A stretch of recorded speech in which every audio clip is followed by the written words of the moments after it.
Assalamualaikum warahmatullahi wabarakatuh. Masih bersama Agung Utomo Madla Putra. Hari ini kita akan membahas tentang motivasi rekayasa sosial. Oke, di sini saya akan menjelaskan tentang rekayasa sosial, bagaimana namanya ini dalam manajemen konflik dalam suatu organisasi. Oke guys, pada hari ini kita akan belajar kuliah tentang rekayasa sosial, di mana sebagai organisasi kita akan menciptakan sebuah konflik yang ada terjadi di masyarakat. Rekayasa sosial adalah bagaimana kita menciptakan kejadian suatu konflik masalah di dalam lingkungan masyarakat. Jadi dalam suatu organisasi pasti ada rekayasa sosial. Bagaimana kita caranya? Yang pertama kita tentukan dulu bagaimana masalah apa yang kita ingin pecahkan. Oke guys, yang pertama adalah kita menciptakan. Ada orang ini. Bagaimana? Halo guys, pada hari ini ada sebentar guys, mana ini? Rekayasa sosial adalah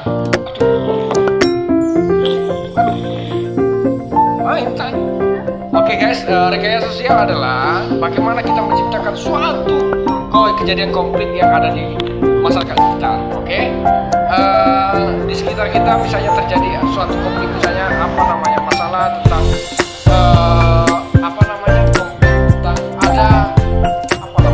masalah kita misalnya tingkat kemiskinan. Bagaimana kita merekayasa supaya tingkat kemiskinan itu tidak terjadi terutama banyak, atau manajemen konflik itu rekayasa sosial adalah bagaimana suatu negara menciptakan konflik, nanti di sana akan mencari konfliknya. Konfliknya apa sih? Oke guys, ini saya lagi mengganggu itu gimana ini? Oke, kenapa nak? Ya kenapa sih? Susah nggak begitu? Hah? Nggak mau? Susahnya gimana?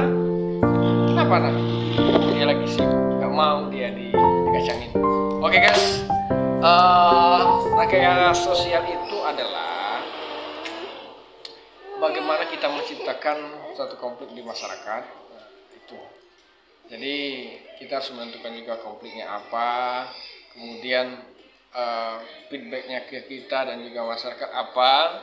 Jadi rekayasa sosial ini biasanya terjadi karena suatu instansi ataupun organisasi sudah urgent. Jadi mereka menciptakan masalah dan konflik di dalam suatu masyarakat. Jadi supaya ada titik temu dan juga ada pencerahan. Ada pencerahan ketika memiliki suatu sosial ini, nanti dapat imbasnya ke suatu instansi yang memerlukan output yang lebih baik. Misalnya kalau kita sering bertemu itu seperti partai itu sangat dekat dengan rekayasa sosial, sering terjadi itu. Iya, kita main apa dong? Kita sambil main sama kita guys. Main apa kita guys? Kita main ini guys, tripod. Ini tripod guys. Ya guys. Gimana guys? Ini kita teropong-teropong kalau sambil ini berbagi ilmu dengan anak ini, kita menghibur dulu. Kan? Oke guys.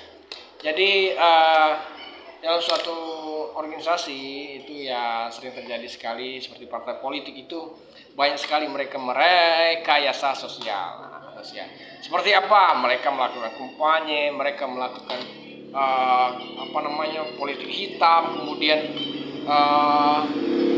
menjatuhkan satu sama lain dengan cara menyebar hoax. Nah, itu namanya rekayasa sosial.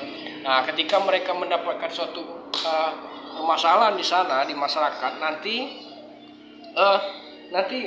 seolah-olah partai tersebut atau instansi tersebut menyelesaikan menjadi seorang pahlawannya. Jadi itu rekayasa sosial.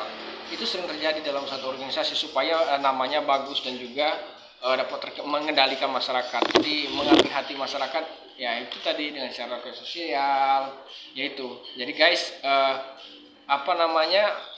dalam suatu organisasi itu sangat perlu dalam suatu pemikiran yang cerdas, kemudian wawasan yang luas, kemudian sebagai pemuda itu kita harus memiliki kalau kita sebagai pemuda itu pemikiran atau ikut andil dalam suatu perubahan.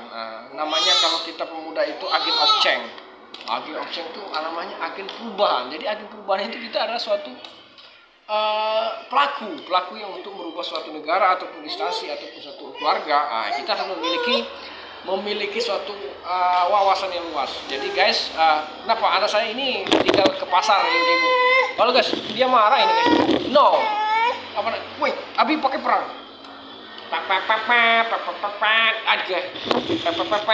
Ayo main apa nak? Wow. Nah, dia harus dilatih dulu guys. Jadi itulah rekayasa sosial, kita harus memiliki suatu gagasan. Jangan lupa subscribe dan tonton, like, komen, dan share kepada teman-teman Anda. Saya Gautam Putra. Sekian dan terima kasih.